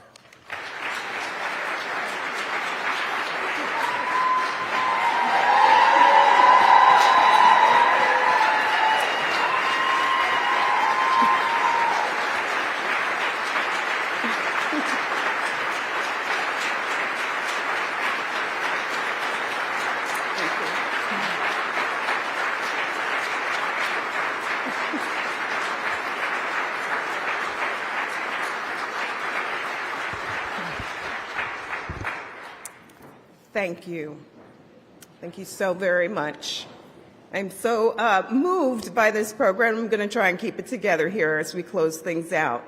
My remarks today are in tribute to the extraordinary career staff of the Civil Rights Division, who are the ones who really make the magic happen.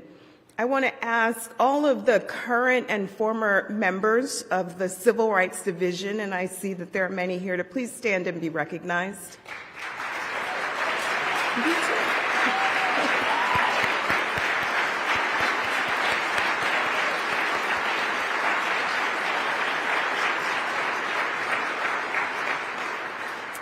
It is a profound honor to be with you today, reflecting on the enduring legacy of Dr. Martin Luther King Jr., a great American whose vision, courage, and commitment to justice transformed our nation's moral and social fabric.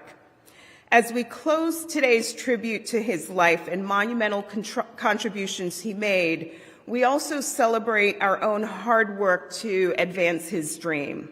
A dream of a nation where equality, justice, and fairness are not just aspirational ideals, but tangible realities for us all. Dr. King was a visionary. He believed deeply in the promise of America, even as he recognized the profound inequities and systemic racism that plagued our society.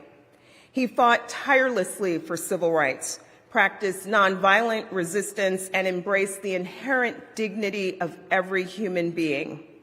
His leadership during the civil rights movement of the 50s and 60s ignited a fire that continues to burn in the hearts of those who seek justice and equality. It burns in our own hearts. But as we've seen today, the work Dr. King began is far from done. When President Biden nominated me on the morning of January 6th, 2021, and the Senate confirmed me for this role on the one-year anniversary of George Floyd's death, our country was in the throes of unrest, with echoes of the nation's earlier civil rights movement sounding in the streets. Black people had been tragically killed. Ahmaud Arbery died for the apparent offense of jogging while black. Breonna Taylor died on the floor of her apartment because of an illegitimate search warrant. George Floyd died with a police officer kneeling on his neck. And not just black people felt the brunt of prejudice and violence. The previous year, COVID had unleashed hate-fueled violence targeting Asian Americans. Anti-Semitic and Islamophobic violence were also skyrocketing. The targeting of LGBTQI people, especially children, was rampant. But the proliferation of violence and hate sparked a counter-reaction.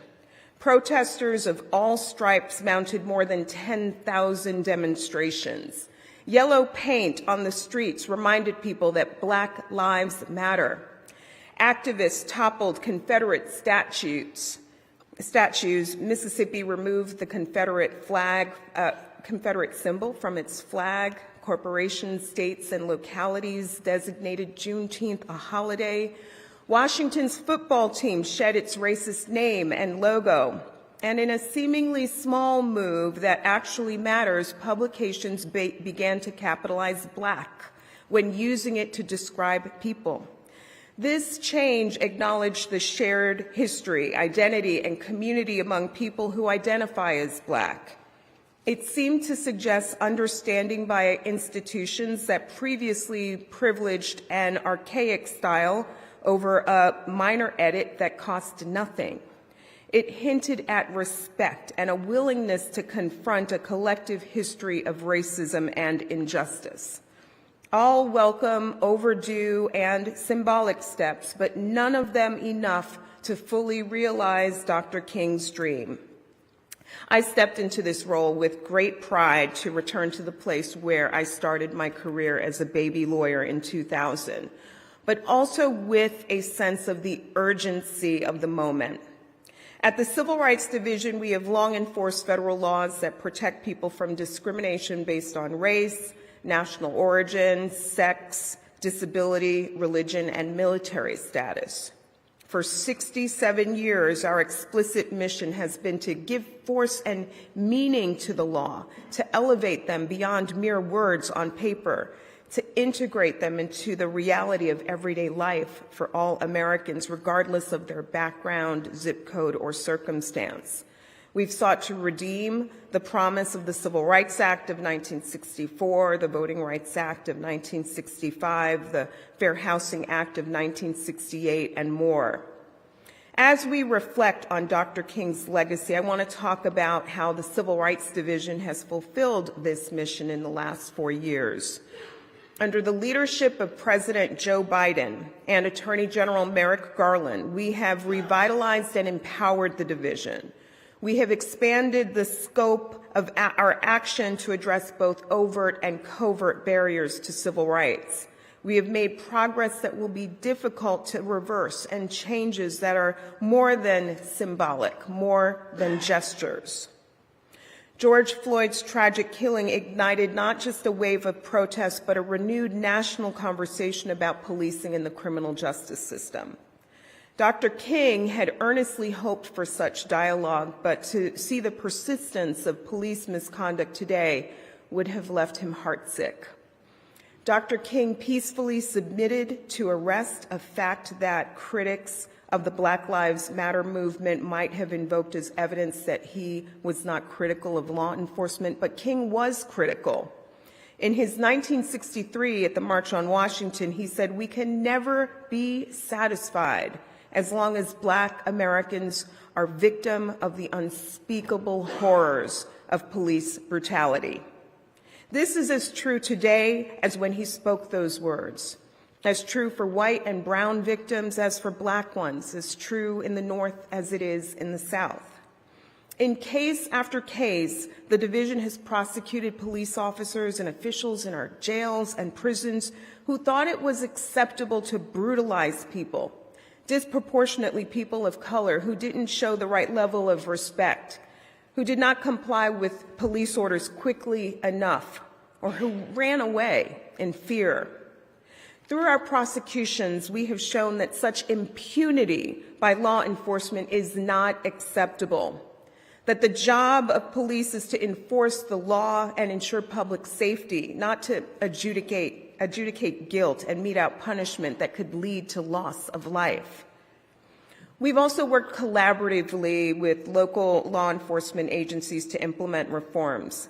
I've engaged with law enforcement groups across the country and participated in trainings, and we also have conducted pattern or practice investigations, yielding invaluable findings reports that lay bare for the public that police brutality persists. Decades after the sit-ins, the marches, and the letters from jail, we have uncovered and exposed systemic problems and discriminatory policies and practices. Let me be clear, the vast majority of law enforcement in our country works to keep us safe. They make personal sacrifices and put their own lives on the line. But we also know that police officers need more resources, training, and accountability to do their jobs properly.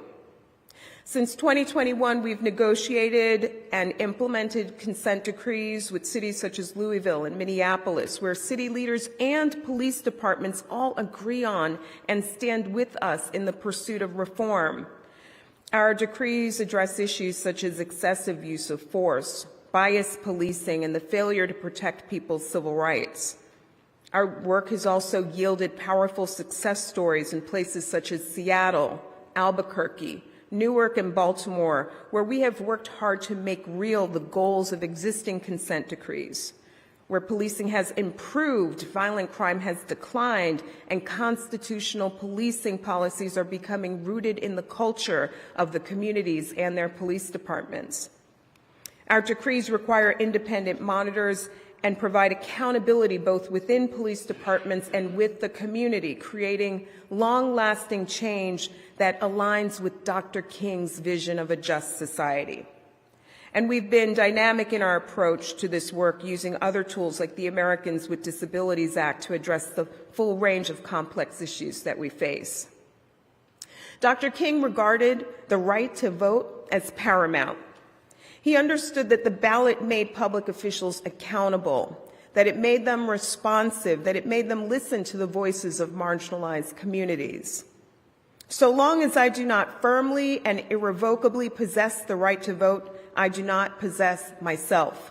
I cannot make up my mind. It is made up for me. I cannot live as a democratic citizen observing the laws I have helped to enact. I can only submit to the edict of others, King observed. The Civil Rights Division has carried forward Dr. King's vision for voting rights by vigorously enforcing the Voting Rights Act and fighting voter suppression across the country. In recent years, states have introduced restrictive laws that make it harder for historically disenfranchised communities to access the ballot. We've sued to enjoin unconstitutional voter ID laws, pushed back against racially gerrymandered redistricting maps, worked to ensure language access for minority voters, stood up for military members participating from overseas, advocated for voters with disabilities, and worked to address other tactics that, in the words of one court of appeals, quote, targeted African Americans with almost surgical precision. The division has continued to push for restoration of the full protections of the Voting Rights Act, worked to undo the Supreme Court's 2013 decision in Shelby County, Alabama versus Holder that eviscerated key provisions of the law and opened up the floodgates of voter suppression. We've worked hard to make it clear that the right to vote is not an indulgence or reward bestowed by the state. As we prepare to mark the 70th anniversary of the Voting Rights Act of 1965, we must all continue to push for something that should be beyond dispute, that we all deserve to have a voice in our democracy. Dr. King's vision for justice also extended to economic equality, which included the right to fair housing, discriminatory housing practices, redlining, and segregation have historically kept people of color from achieving economic mobility and home ownership, the key to generational wealth in America. Dr. King's work with the Poor People's Campaign in the 1960s highlighted the intersections between race and economic injustice. Days following his assassination, Congress responded by adopting the Fair Housing Act of 1968. We use this law and others to ensure fair housing opportunity for all. As part of our nationwide Combating Redlining initiative, we have worked to hold banks and financial institutions accountable for modern-day redlining. We have secured over $152 million in relief for affected communities. Thank you.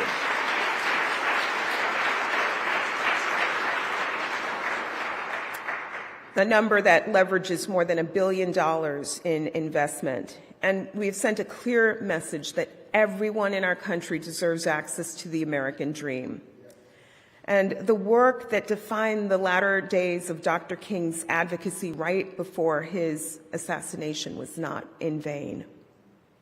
Dr. King's dream of a beloved community was one where people of all races, backgrounds, and faiths could live together in peace and mutual respect. But sadly, hate crimes and discrimination continue to tear at the fabric of society. Our work to combat hate crimes at the department and protect vulnerable communities from violence and discrimination is some of the work that I'm most proud of.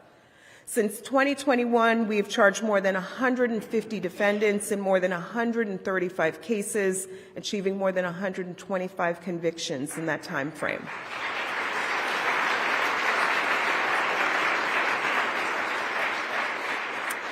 While true justice can't be achieved in the face of an increasing spate of bias-driven mass shootings, we work to provide hope for impacted communities, and we work to protect the legacy of those who've lost their lives. This work is fueled by one simple principle. No one in America should be targeted because of the color of their skin, how they worship, where they are from, or who they love.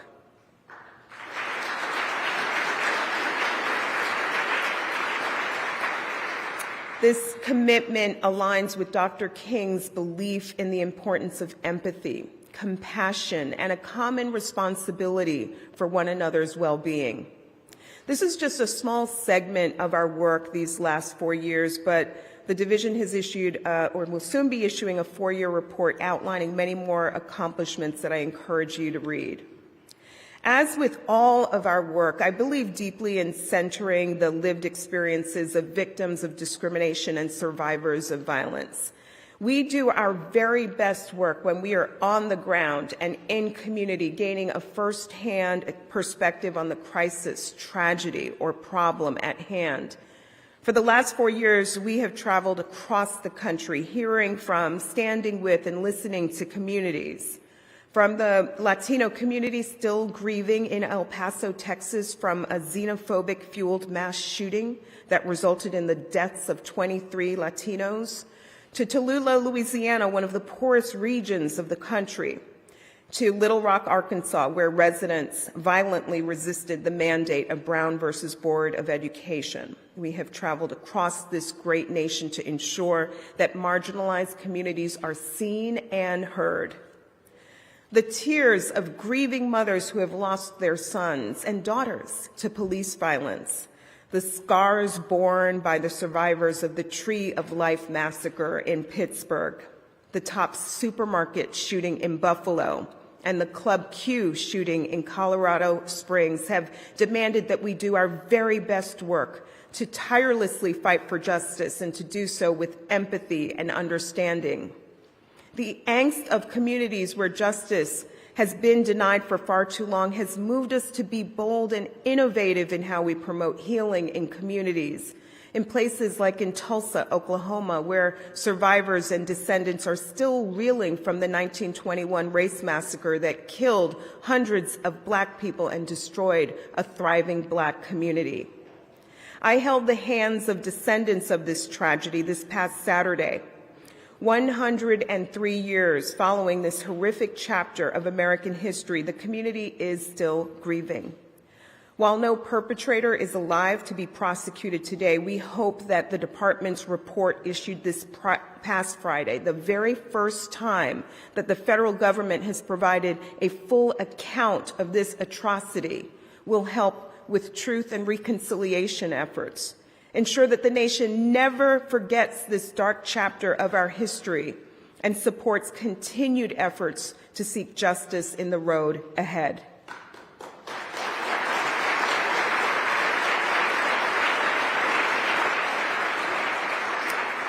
We know that none of our accomplishments would be possible without the partnership of leaders and advocates like so many who have joined us today. I want to thank Mark Morial. I want to thank Ben Crump. I want to thank Catherine Lehman, Rohit Chopra, Derek Johnson, Jill Jefferson, Maya Berry, and Maria Towns for joining us today. Thanks to all of you.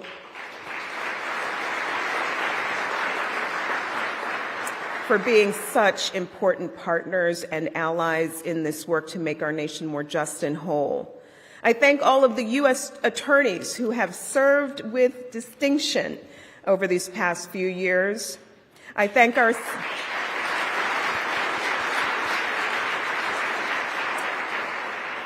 our sister federal agencies for the work that we collectively do to carry forward Dr. King's vision. I thank my kitchen table of tireless front office deputies who have tolerated the text messages and emails that come at all hours of the night and who have, along with me, burned midnight oil over these last few years and whose good judgment and sound counsel have been so key in ensuring that we have brought our A game or tried to bring our A game to all that we do. And a tremendous debt of gratitude to the career attorneys and professional staff of the Civil Rights Division of the U.S. Department of Justice. They are the true backbone of this storied institution.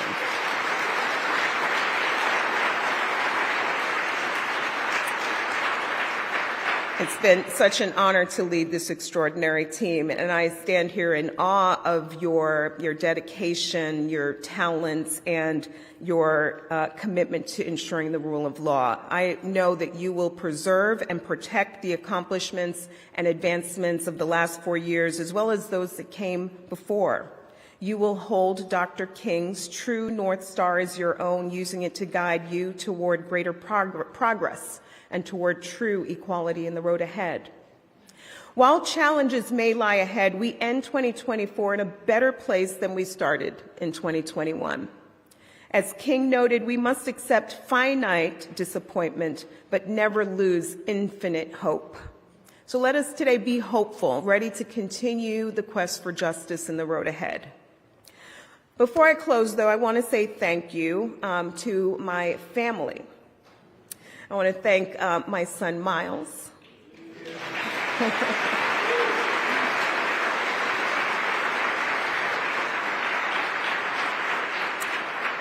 I want to thank my partner and loved ones and friends who traveled from far and near and who are gathered here today. I'm beyond grateful to each and every one of you. I thank you for your patience when I put the work ahead of you, and I thank you for being an endless foundation of inspiration and support.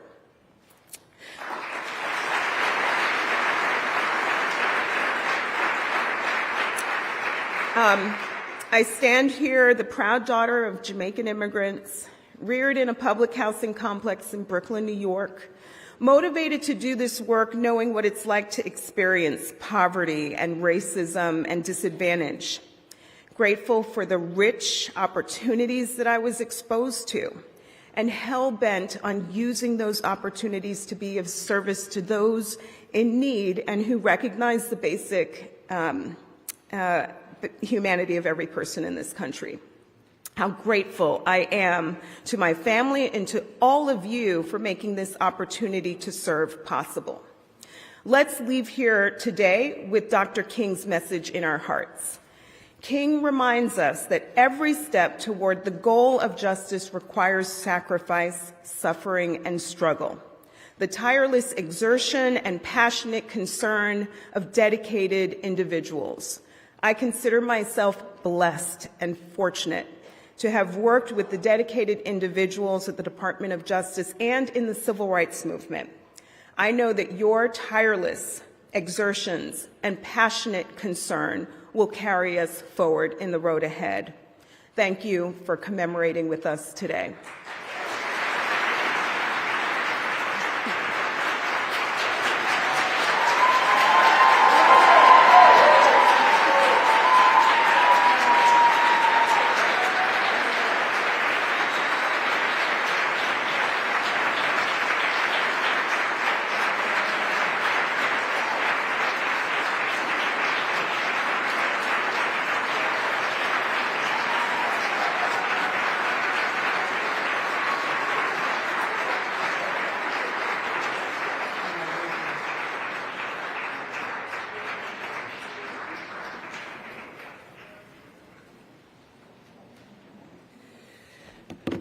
Let's extend this round of applause for Assistant Attorney General Kristen Clarke.